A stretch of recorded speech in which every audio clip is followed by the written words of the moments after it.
Livro de Romanos, capítulo, deixa eu abrir aqui, capítulo número 8.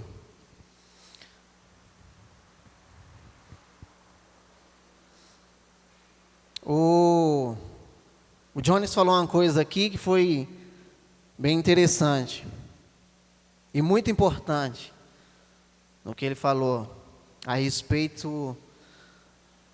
As pessoas, elas têm que se achegar até Deus, nós temos que nos achegar até Deus. E uma das coisas que impede as pessoas se achegarem até Deus é a religiosidade. E isso é verdade. Isso tem se quebrado. E nós somos um dos pioneiros em quebrar paradigmas de algumas coisas. Já começa pelo nosso estilo, né? Nossas paredes pretas, nosso púlpito de tambor. As pessoas, elas olham muito o físico da igreja.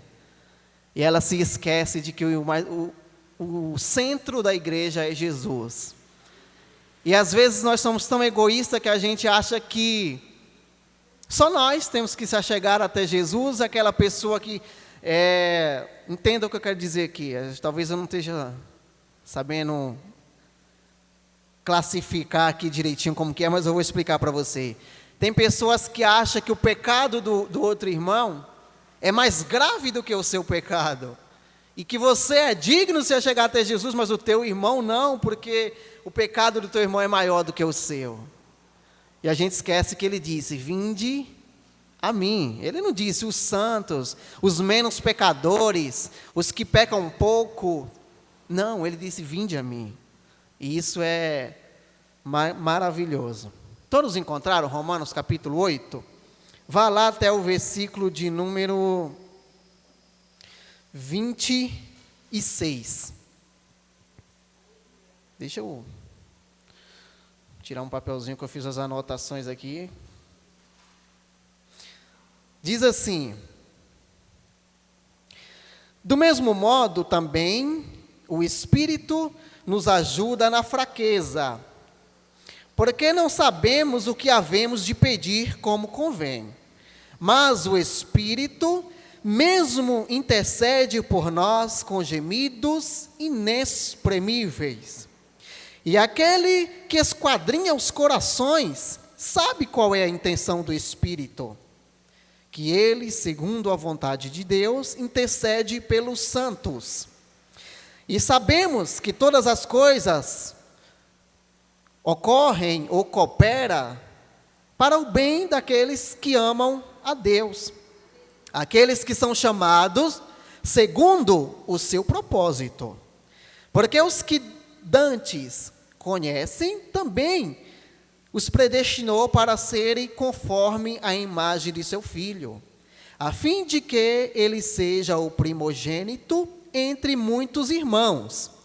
E os que predestinou, a estes também chamou.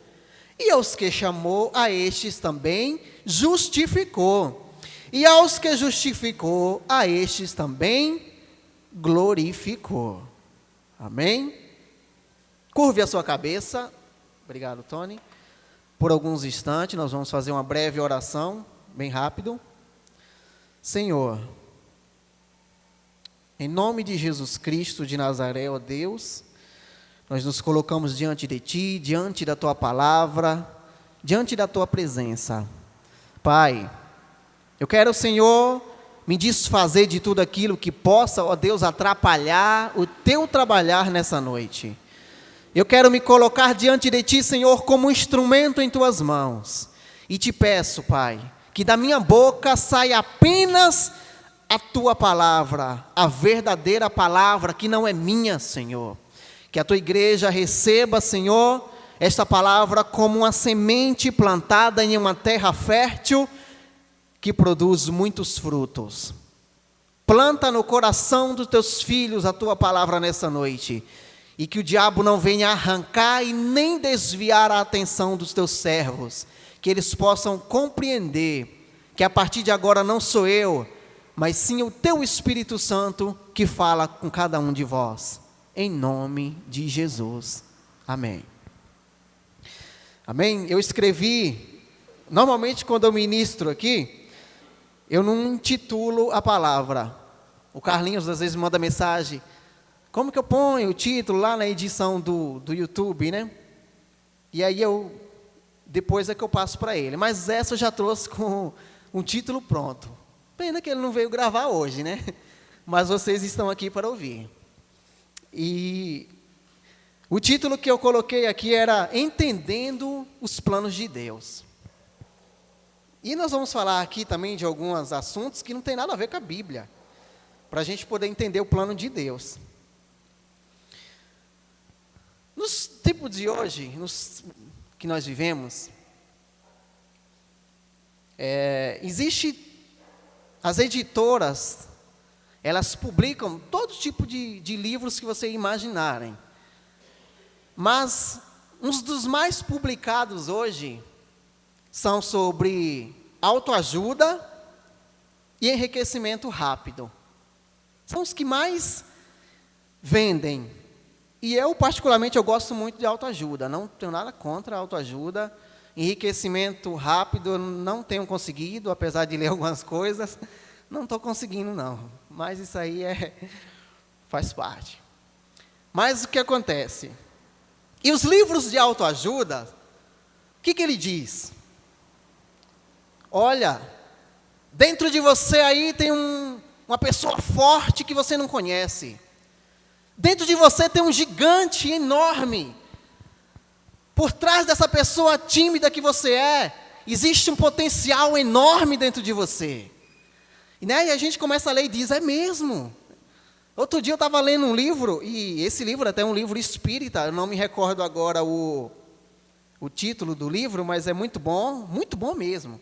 Tem que saber filtrar as coisas, não é porque é espírita que você não vai ler. Cara, o livro é fantástico, maravilhoso. Eu já estava assim, falando assim, se o capeta vir aqui, eu vou rasgar ele no meio agora. Agora eu sei, sabe, eu tirei todos os restos de complexo, de inferioridade que tinha dentro de mim, lendo esse livro. E é bom, é maravilhoso. Só que a palavra do Senhor, ela vai totalmente contra essas coisas. Que às vezes vem dizendo, você é forte, você... Essa palavra que nós lemos aqui, em especial, ela vem dizendo assim, olha, o teu espírito é fraco. E o Espírito de Deus, ele tem que interceder por você. E às vezes ele tem que interceder de uma forma tão intensa, que falta palavras para ele interceder por você. E às vezes ele começa a gemer com gemidos inexprimíveis. Por que eu escolhi entendendo os planos de Deus? Eu quero contar aqui para vocês uma história, um fato que aconteceu há muito tempo atrás. E eu quero compartilhar com vocês para vocês entenderem que às vezes a gente diz assim, cara, eu vou conseguir. É isso mesmo, eu li lá no livro de autoajuda que eu posso, e que se eu fizer, se eu tirar esse gigante que está dentro de mim, eu vou conseguir. E se eu disser para você que às vezes você não vai conseguir? Mesmo você sabendo que você é forte, é isso mesmo, pastor, você está me desanimando? Não, calma. É que o versículo que nós lemos aqui, diz que às vezes a gente não sabe pedir as coisas para Deus. E é por isso que Ele coloca o Espírito dEle em nós. E o que eu queria contar para vocês aconteceu, eu deixei até anotado aqui, para eu não esquecer o ano, eu vi bastante sobre esse fato. Foi um fato que aconteceu, tá? Isso aqui é um fato. O que nós lemos aqui é algo verídico da Bíblia, mas isso que eu vou falar para você foi um fato, que foi verídico também, mas foi um fato. O ano era 1950.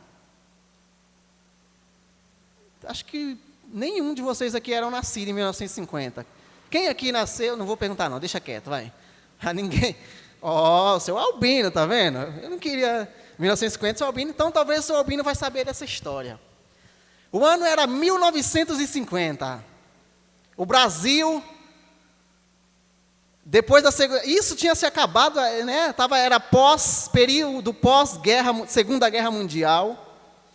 E o Brasil assediava os Jogos Mundiais da Copa do Mundo. 1950. Estádio do Maracanã. A história conta, se você buscar aí nas mídias, aí você vai encontrar essa história. É fato o que eu estou falando aqui, é um fato. A história conta que a seleção brasileira entra em campo no ano de 1950, recebendo a seleção do Uruguai.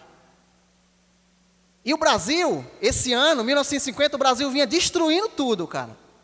O Brasil era a seleção que estava com tudo com a mão na taça. O Brasil tinha dado, vou até anotar os placares aqui para não falar errado para vocês. O Brasil tinha dado 4-0 no México, 7-1 na Suécia. Não só levamos 7-1 não, também já demos 7-1 já, tá? É porque faz muito tempo que ninguém nem lembra mais. 6-1 na Espanha. Ainda teve um outro jogo com o Iugoslávia, né? Que eu não me recordo o placar. Ou seja, o Brasil estava assim, arrebentando. E 199 mil pessoas estavam naquele estádio para assistir essa final. Os jornais da época só publicavam a foto do time. Esse é o time campeão. Os rádios noticiavam: hoje o Brasil levanta a taça e o Brasil vence o Uruguai hoje. Detalhe, o Brasil jogava por empate, tá? Se o Brasil empatasse, o Brasil era campeão. E começou o jogo. Brasil 1-0. E aí o estádio do Maracanã, que tinha sido construído, palco para esse show, nessa época, entrou em uma fúria tão grande que quase bota abaixo o estádio. Brasil campeão, Brasil campeão, Brasil campeão. Já estava com a mão na taça. Na verdade, o Brasil entrou com a mão na taça. E aí o Brasil fez 1-0 e botou as duas mãos na taça. Só que o Uruguai empatou o jogo. 1-1. O Brasil ainda continuava campeão. E todo mundo eufórico, o Brasil é campeão, campeão. Finalzinho do jogo. Camarada chamado Didia, o sobrenome dele é Didia. O nome eu esqueci agora, mas o sobrenome é Didia. Uruguai 2-1. No final do jogo, 199 mil pessoas se calaram nesse dia. E o jogo acabou e o Brasil não foi campeão. Pastor, o que isso tem a ver com a palavra de Deus? Talvez não tenha nada a ver. Mas deixa eu explicar algo aqui para você. Vamos tirar uma lição nessa história aqui. Vai ter batalhas na sua vida que você vai chegar e você vai dizer: essa aqui é fácil para mim. Já está garantido já. E talvez você perca. E nem por isso significa que Deus não é contigo. Porque aí entra o título da mensagem: entendendo os planos de Deus. Porque os planos de Deus não são os nossos planos. Você sabia que você pode planejar? O Brasil tinha planejado, o Brasil vinha ganhando de todo mundo. Só que sabe o que aconteceu com ele? O que a gente muitas das vezes faz. A gente julga o nosso adversário como fraco. E ele não é fraco. A Bíblia diz que Satanás ele tem força. Ele só não tem poder. Mas ele tem força. E o Brasil, achando que seria fácil, não se preocupou com o adversário. E o Uruguai, sabendo que o Brasil vinha destruindo todo mundo, trabalhou o psicológico. Levou 1-0. Mas eles foram com a certeza de que esse jogo eles ganhavam. E eles planejaram como ganhar do Brasil. Eles se programaram. É isso que nós temos que fazer. Nos programar. E como que o cristão se programa? fazendo aquilo que o Jones falou, se achegando até Deus. E agora vamos ver que tudo isso aqui está dentro do que a gente leu? Para que vocês entendam. Versículo de número 26, vamos ler tudo de novo, mas agora a gente vai ler versículo por versículo para a gente entender. Do mesmo modo também o Espírito nos ajuda na fraqueza, porque sabemos que havemos de pedir, porque não sabemos como havemos de pedir como convém, mas o Espírito intercede por nós com gemidos inexprimíveis. O que a Bíblia vem dizendo aqui? Que nós não sabemos pedir. Que é por isso que muitas das vezes as coisas não acontecem como a gente planeja, porque a gente não sabe pedir, a gente pede mal. E sobre pedidos? Eu estava, na sexta-feira, comecei na sexta-feira a conversar com a Joyce acerca disso. Vamos entender aqui uma coisa. A Bíblia diz que quando José estava preso, José tinha sido vendido pelos seus irmãos, estava preso, escravo de Potifar. E a Bíblia diz que ali foi liberado o carcereiro que estava com... O carcereiro, era o carcereiro? O carcereiro, isso mesmo. O carcereiro foi liberado, e quando ele ia saindo, José falou para ele: olha, não se esqueça de mim. Ore a Deus para que Ele se lembre de mim, que eu saia daqui, que Ele me tire daqui. Só que ele saiu e esqueceu de orar por José, porque José ficou mais de 2 anos lá ainda. Vamos entender, porque é o que a Bíblia, o título que eu disse para vocês que eu ia colocar na mensagem, vamos entender o plano de Deus na vida de José? Se o carcereiro tivesse lembrado lá, vamos dizer que ele esqueceu, né? Não está na Bíblia, tá, gente? Não vai dizer, também não vamos levar tudo ao pé da letra aqui e dizer, vou procurar lá onde foi que ele esqueceu de José. Por favor, entenda, isso aqui é só uma forma de vocês compreender os planos de Deus. Vamos dizer que ele esqueceu de José, porque José não saiu imediatamente, né? Digamos que ele tivesse orado, Deus tivesse tirado José 1 semana depois. Vocês acham que José seria governador do Egito no outro dia? Lógico que não. Sabe por que José foi governador do Egito? Sabe por que Deus deixou José um pouquinho mais na prisão? Porque ali ele iria se mostrar presente na vida de José ainda naquela prisão, para que muitos olhassem e vissem a grandeza de Deus. É muito fácil, né, Beto? Quando as coisas estão ruins, a gente ora, Deus resolve no outro dia. Aí as coisas ficam ruins para o outro no outro dia, Deus resolve no outro dia. Você acha que a gente aprende alguma coisa nisso? É o mesmo jeito de um filho. O filho desobedece, você dá uma chineladinha, beleza, deixa para lá. Você acha que se a chineladinha não doer muito, ele não vai fazer de novo? Ele vai fazer de novo. Porque a gente é teimoso. Vou colocar como filho, mas vamos colocar no geral agora. A gente é teimoso. Se a gente não tiver uma correção boa, correta como deve ser, a gente não aprende. A gente vive errando. E a Bíblia conta que José ficou ainda uns mais de 2 anos lá. E quando ele saiu de lá, o que ele se tornou? Governador do Egito. Se ele tivesse saído imediato, talvez o máximo que ele seria aí era um bom porteiro do palácio. E olha lá. Então os planos de Deus na sua vida não são da maneira que eu e você pensamos muitas das vezes que tem que ser. O Mateus ficou a semana inteira me questionando uma coisa. Até acho que a Adriana compartilhou, não sei se foi com algumas pessoas, foi dos pais, né? Ela compartilhou no grupo dos pais. E o Mateus ficou perguntando, por que Deus permitiu que Satanás tocasse na vida de Jó? Ele perguntou a semana todinha isso. Perguntou para mim, perguntou para a mãe dele. E a gente explicando para ele.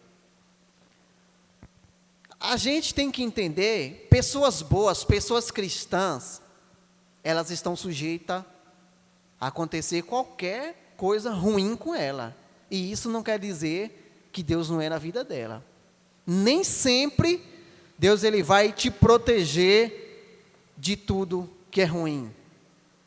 Entenda os planos de Deus na sua vida. Talvez você diga assim, poxa vida, mas por que aconteceu isso com aquela pessoa que era tão boa? Existem pessoas tão mal e não acontece na vida dela. Se acontece, querido, é porque Deus ele quer nos ensinar algo. Até mesmo na dor, na dificuldade, Deus ele quer nos ensinar. Vamos ler outro versículo aqui. Versículo de número 27.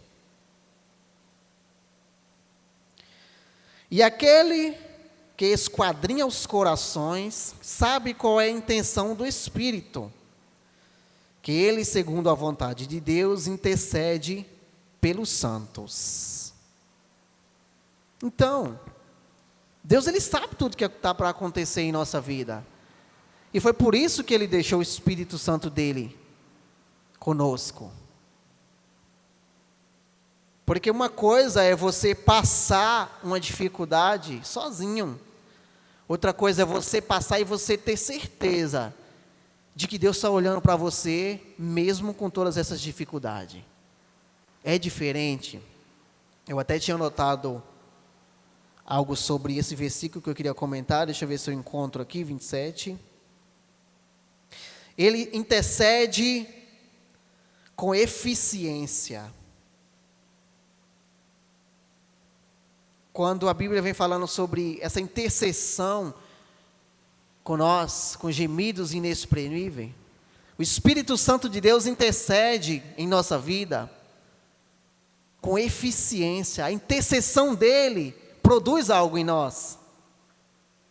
E é necessário que a gente passe por isso, para a gente poder receber o Espírito de Deus, perceber que é Ele que está ali intercedendo por nós, porque a gente sabe quando a gente... a irmã Sandra estava até comentando algumas experiências dela com Deus, lá na célula, ela falando. Irmã Sandra, você tinha certeza que o Espírito Santo de Deus estava ali naquele momento de angústia que você estava passando? Porque aconteceu com a irmã Sandra aquilo que o Jones falou aqui. Ela se achegou até Deus, e não é impossível, irmão, que você se achegue até Deus e Ele vire as costas para você. É impossível. Talvez, a Bíblia diz aqui, no versículo que a gente leu primeiro, que a gente não sabe pedir. Pode ser que você esteja pedindo algo para Deus, pedindo de uma maneira que você deseja que Deus faça, e Ele não esteja fazendo da maneira que você quer. Mas isso não quer dizer que Ele não está olhando para a tua necessidade e não está respondendo a sua oração. Entenda o plano de Deus na sua vida. E como que a gente faz para entender o plano de Deus para a nossa vida? A gente se relaciona com Deus. A gente conversa com Ele, a gente já chega até Ele e questiona mesmo. Começa a mudar a tua oração mediante aos teus pedidos a Deus. Começa a dizer, Deus, a maneira que eu estou pedindo está correto, Senhor? Deus, isso que eu estou pedindo, realmente eu preciso disso? Deus, se o Senhor realmente me der isso, é isso mesmo que o Senhor quer que aconteça na minha vida? Sabe por que acontecem muitas coisas trágicas na vida de muitas pessoas e elas abandonam a Jesus por causa disso? Porque elas não se achegam a Jesus para se relacionar com Deus. Elas se achegam até Jesus para obter algo dele. E existe uma diferença entre você se achegar até Deus para pedir algo, e existe a diferença quando você se achega até Deus na condição de necessitado. E dizer assim, Senhor, eu preciso que haja uma mudança em mim, que o Senhor faça algo em mim. Mas a gente ora muito errado. A gente nunca diz, Deus, me dá uma enfermidade, Senhor. Me deixa em cima de um leito, de um hospital. A gente nunca ora assim, né? Porque é ruim a gente orar desse jeito. Mas às vezes Deus coloca, sabe por quê? Porque é nesse lugar que a gente quebra muitas das vezes o nosso coração, o nosso orgulho. Existe um bloqueio dentro do ser humano que afasta o trabalhar de Deus, sabe o que é? O orgulho. O orgulho. A gente sabe o que tem que fazer, sabe como é para fazer, mas a gente não faz. A gente diz, não, Deus vai dar um jeitinho. Né? Um jeitinho brasileiro, né? Como todo mundo aí afora conhece a gente. Aí fora a gente é conhecido como os trapaceiros, os enganadores, os que dão um jeito em tudo. Só que com Jesus não tem como comprar ele, não. Ou a gente quebranta o nosso coração, ou a gente se humilha diante dele, ou a gente começa a enxergar o nosso irmão. A Bíblia diz que nós temos que considerar o nosso irmão superior a nós. E a gente muitas das vezes não faz isso. A gente nunca quer considerar ninguém superior a nós. A gente às vezes quer se considerar melhor do que os outros. Não pense que é besteira o que eu estou falando aqui, não. Existe sim pessoas que dentro dela existe um ego tão grande que elas não conseguem se ver abaixo de ninguém. Versículo de número 28. E sabemos que todas as coisas concorrem, talvez na tradução de vocês estejam, coopere, para o bem daqueles que amam a Deus, aqueles que são chamados segundo o seu propósito. Vejam só, a sabedoria de Deus, ela é imensa. E essa linguagem utilizada aqui, quando vem dizendo assim, todas as coisas cooperam para o bem daqueles que amam a Cristo, ela é uma linguagem afirmativa. Ela é uma linguagem que diz, verdadeiramente, tudo coopera para o bem daqueles que amam a Cristo. Até as suas perdas, até as suas derrotas, até as suas fraquezas cooperam para o bem. Quando nós amamos a Cristo, tá? Entenda o que está sendo dito. Quando você ama a Cristo verdadeiramente, até aquelas coisas que aos seus olhos carnais, que vai atrasar a tua bênção na tua vida, vai retardar aquilo que você tanto está necessitando imediato, elas vão cooperar para o nosso bem. E foi isso que aconteceu com José. Esse período aí a mais na prisão lhe rendeu o título de governador. E os planos de Deus não são os nossos planos. Os planos de Deus são maiores do que o que imaginamos. Na história que eu contei para vocês, o Brasil, tenho certeza, inclusive tem um fato interessante aí, é que naquele dia eles estavam vestindo uma camisa branca, Tony. E desse dia para cá, nunca mais eles vestiram esses uniformes. Mas existe aí uma superstição aí. Eles acham, entenda os planos de Deus na tua vida. Isso aqui agora é direcionado pelo Espírito. Eu estou falando aqui de uma coisa aleatória, mas é direcionado pelo Espírito. Tem pessoas que dizem, é porque se eu passar embaixo da escada, se eu ver o gato preto, meu dia vai ser sexta-feira 13 e só desgraça na minha vida vai acontecer. Tem pessoas que acreditam nisso. E a seleção brasileira nunca mais vestiu o uniforme branco, porque se considerou um azar a vida deles. E sabe o que aconteceu? O que acontece muitas das vezes com a gente? O nosso estufa o peito aqui para Satanás e diz, se ele vier, mas a gente não ora, a gente não jejua, a gente não intercede pelo nosso irmão, a gente só lembrou do que a gente precisava, né? E a gente diz, opa, se ele vir, eu quebro ele no meio. E aí ele vem e faz o que o Uruguai fez com o Brasil. Surpreende. O elemento surpresa. E aí sabe o que a gente faz? O que os brasileiros fizeram com o goleiro. Culparam O pobre do goleiro, notei o nome dele aqui, o Barbosa. Ele levou mais de 34 anos de culpa. Morreu com a culpa daquela derrota. Existia 11 jogadores em campo contra 11. Os uruguaios não jogaram com 15 jogadores, com 20. Jogaram com 11. E a gente faz muito isso, né? A gente culpa sempre alguém quando algo dá errado. A gente sempre arruma um culpado. Nunca é a gente.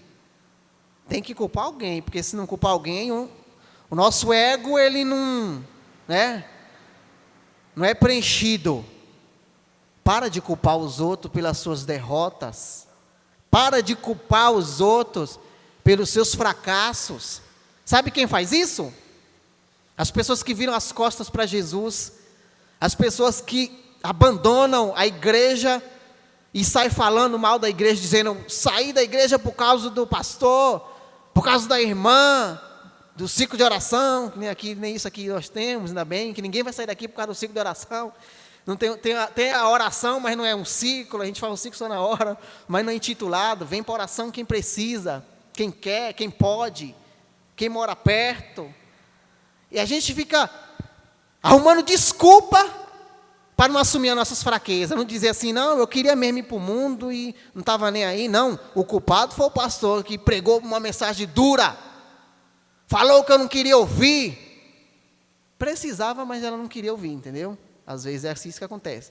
Estou falando porque já aconteceu comigo. Já teve dia de eu dizer assim, eu não vou para a igreja não, porque o irmão estava olhando meio torto para mim. A gente quando é aquilo que entra a religiosidade. Houve uma época na minha vida que eu era uma pessoa meio religiosa, eu era. Não tenho vergonha nenhuma de dizer que eu, no começo, porque eu fui instruído a ser dessa maneira. Eu lembro que um dia eu tive uma discussão com o pastor Gilmar, porque eu falei que era pecado mulher cortar o cabelo. Misericórdia, Jesus. O que eu faço com a minha profissão, Senhor? Hoje eu corto cabelo, vivo de cortar cabelo de mulher, meu Deus. E eu dizia, é pecado. E Gilmar, rapaz, larga tu ser besta, que não é pecado, que não sei o que, onde que está escrito isso? Eu tinha aprendido que era pecado cortar cabelo, que a mulher ia para o inferno. Religiosidade. A gente aprende muito essas coisas e bota dentro do nosso coração, planta na tábua do nosso coração. É mesmo, é pecado. Onde já se viu crente usar calça?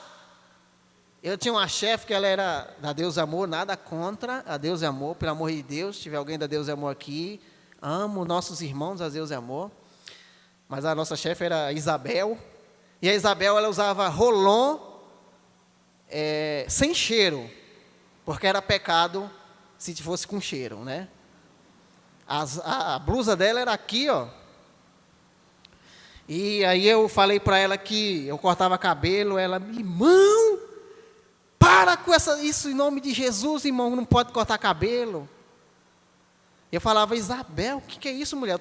Aí eu falei para ela um dia que foi na época que saiu, eu não lembro, gente, faz mais de 10 anos atrás, eu não lembro, saiu uma linha de cosmético na época, que todo mundo estava vendendo. Eu não me recordo, não era Rinodê não ainda, tá? Não era Rinodê, era uma outra. Eu não me recordo agora. E eu falei para ela, Isabel, eu vou começar a vender cosmético agora.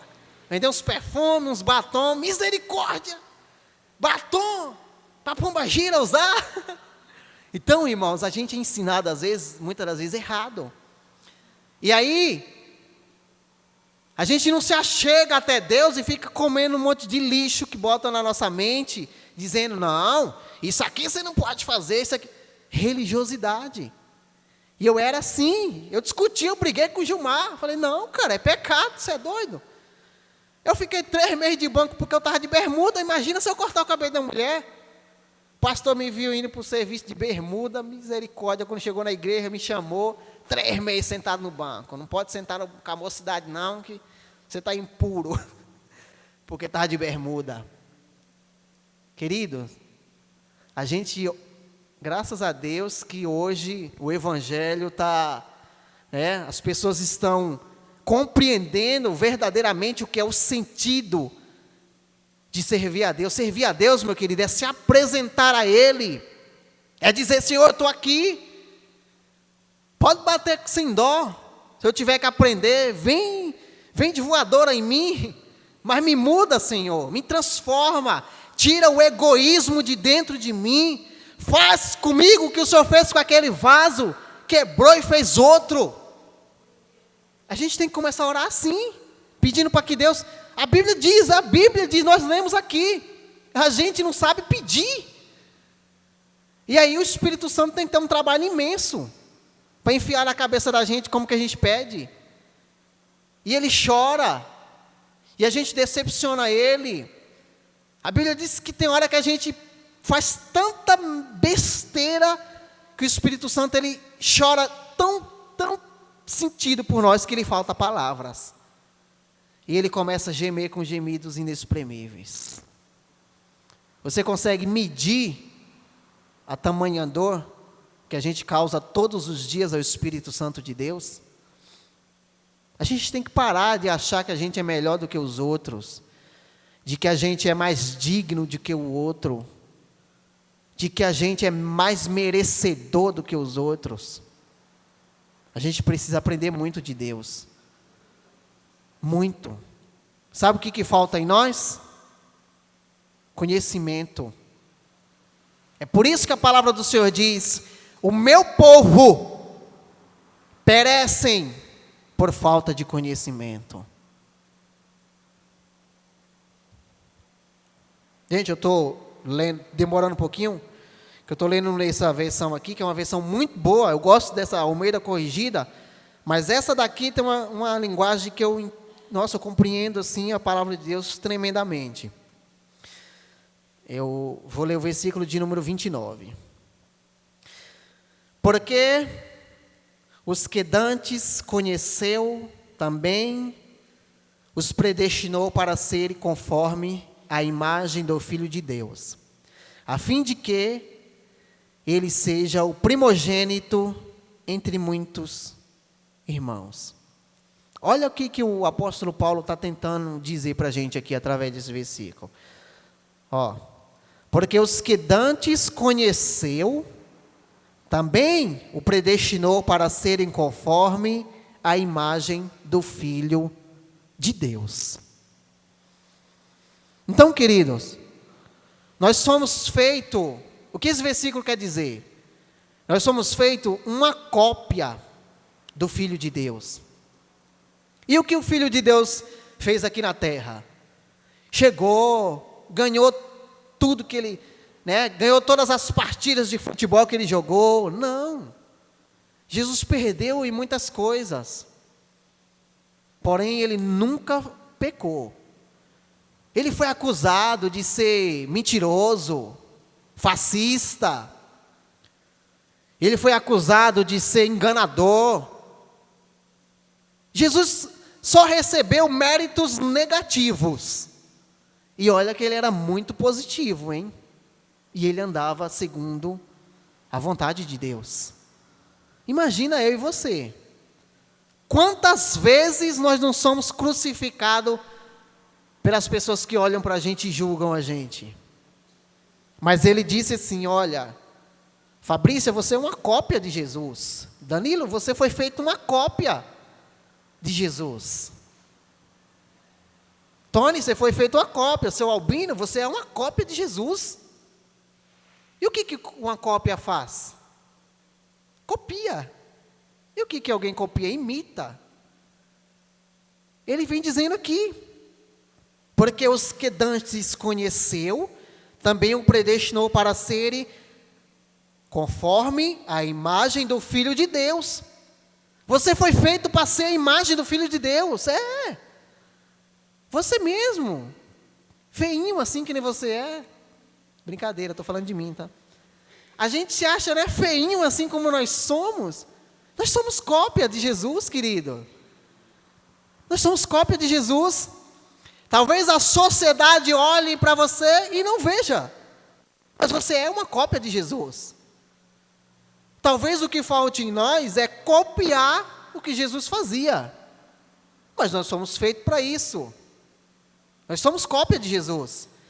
Então, não culpe Jesus pelos seus erros. Não culpe a igreja Não culpe o seu líder de célula. Não culpe o pastor, não culpe os obreiros, os levitas. Não. É besteira, é ignorância. Você sair da igreja e você não ser macho e fêmea o suficiente para dizer, eu saí porque eu quis, porque eu não queria mais Jesus. Talvez se a gente começasse a ser assim, seria melhor. Eu estou citando esse exemplo, sabe por quê? Porque eu já ouvi muita gente dizer, olha, fulano saiu da igreja porque lá no ministério de dança, de música, não aceitaram ela. Dizendo que ela não cantava bem, que ele tocava tudo errado, toda hora errava as notas. E me tiraram de lá. Por isso que eu não estou mais na igreja. Mentira. Essa pessoa que está na igreja, que saiu da igreja, ela saiu, sabe por quê? Porque ela nunca se achegou até Jesus. Porque quem se achega até Jesus, jamais vira as costas para Ele. Porque se Jesus tivesse ouvido as acusações que foram feitas contra a pessoa dele, você acha que Ele tinha morrido em uma cruz por nós? Jesus tinha dado as costas, desculpa a palavra que eu vou usar aqui, não se escandalize. Ele diz assim, que se dane esse povo aí. Eu vou morrer por causa deles? Estou fora. Jesus ouviu as acusações? Mentiroso! Você é mentiroso! Trocaram Jesus por um filho de uma mãe ruim, por um sem vergonha, um ladrão, sem vergonha, um mentiroso.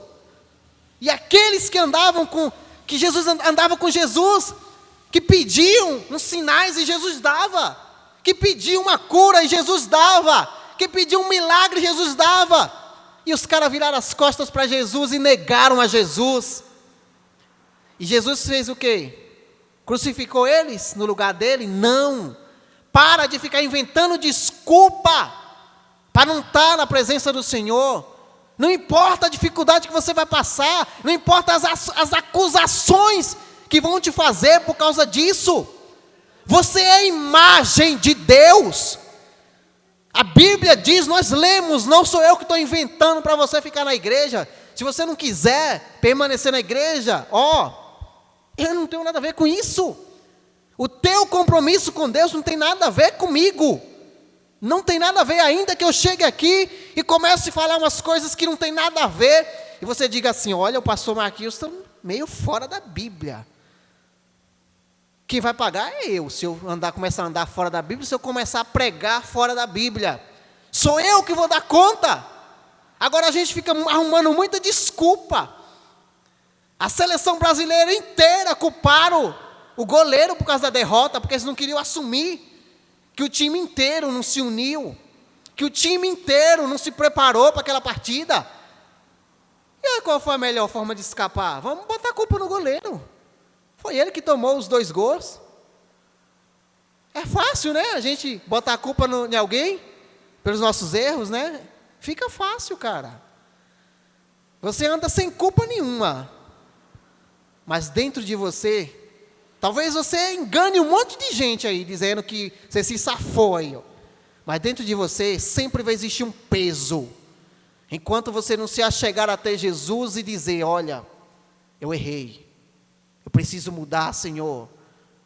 Eu preciso reconhecer que eu estou errado.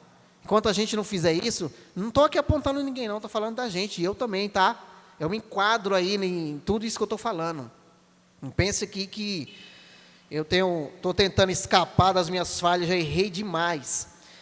Vamos lá para o versículo 3 agora, lá em cima. Nós fizemos o contrário hoje, né? Começamos do 26, voltamos para o 3.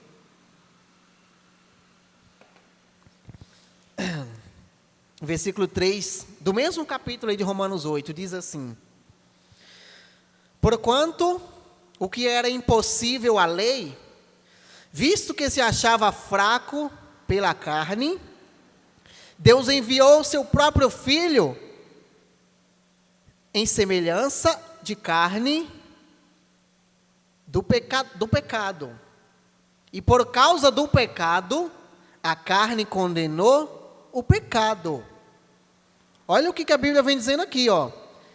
Por causa da carne, por causa do pecado, na carne condenou o pecado. O que isso quer dizer? Não entendi nada. Vou dizer.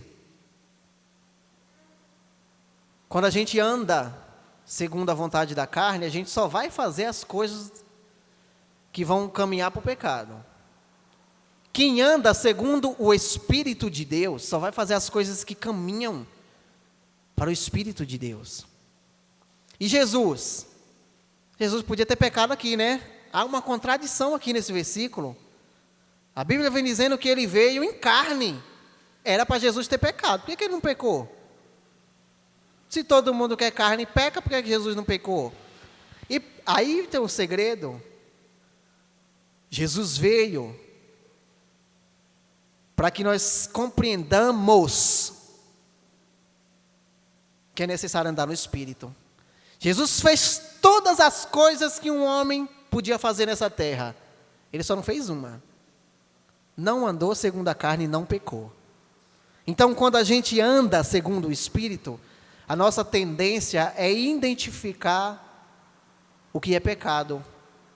E quando a gente peca insensatamente, sem parar, é porque a gente não está andando no Espírito. Versículo 4. Para que a justiça exigia a lei, se cumprisse em nós, que não andemos segundo a carne, mas segundo o Espírito. Pois os que são segundo a carne inclinam-se para as coisas da carne, mas os que são segundo o Espírito, para as coisas do Espírito.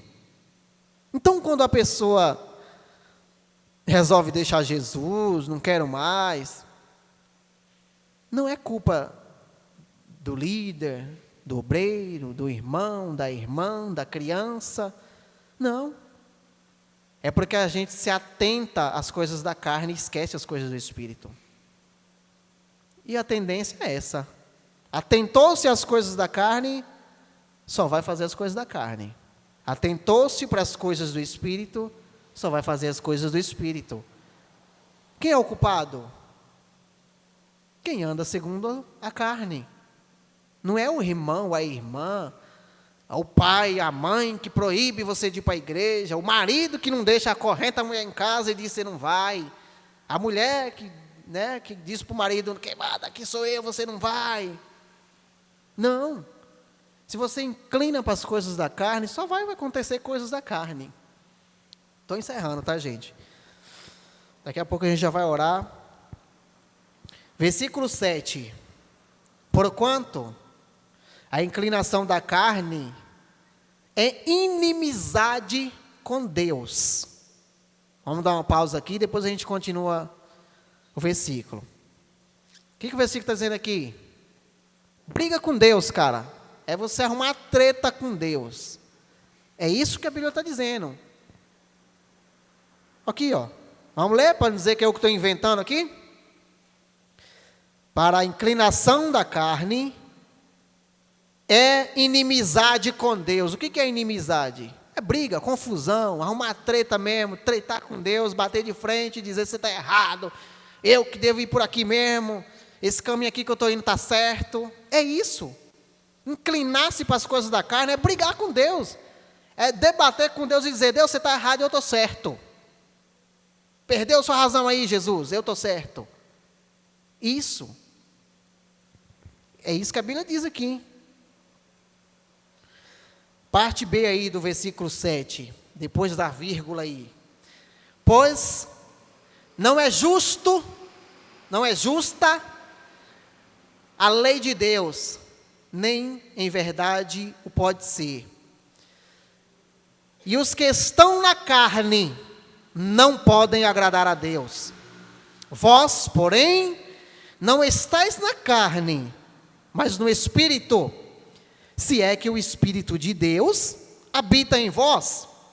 Mas, se alguém não tem o Espírito de Cristo, este tal não é dele.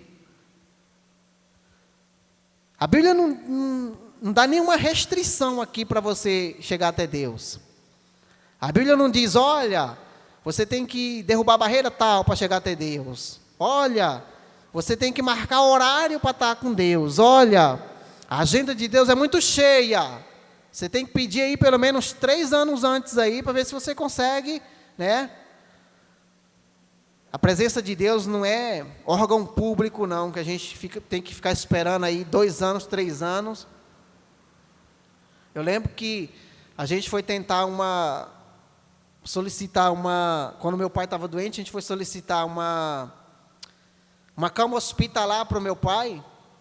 Quando estava fazendo 3 anos que meu pai tinha falecido, a gente recebeu uma ligação. Olha, vem buscar a cama hospitalar de vocês aqui, que está liberado. Falei, beleza, irmão, ó, arruma aí para outra pessoa que tem 3 anos que meu pai morreu, tá? Beijo para vocês. Com o órgão público é isso, mas com Jesus não. Não há nada que possa impedir você de ser chegado até Deus.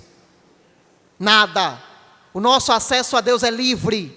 Você pode chegar até Deus a hora que você quiser. A Bíblia diz que aonde estiver 1 ou 2 reunidos no nome de Deus ali, Ele está presente. 1 ou 2. Pode ser você sozinho. Começar a clamar a Deus pela presença dEle, Ele vai estar te ouvindo. Não interessa aonde você esteja, passando pelo que você esteja, o Senhor ouve.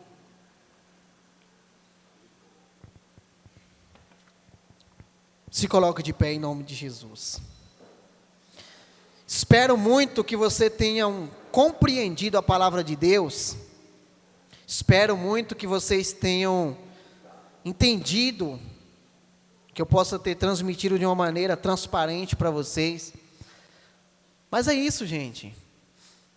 O Senhor, Ele está disponível para a gente o tempo todo. Vamos parar de arrumar desculpas para os nossos atalhos aí que a gente pega na vida e querer culpar alguém. Não vamos fazer como a seleção brasileira fez, não. Não se preparou para o jogo, perdeu um jogo que já estava ganho e botou a culpa em alguém que não tinha culpa. Vamos parar de fazer isso, botar a culpa em quem não tem nada a ver nas nossas derrotas. Somos nós os responsáveis pelas nossas vitórias e pelas nossas derrotas. Vamos orar?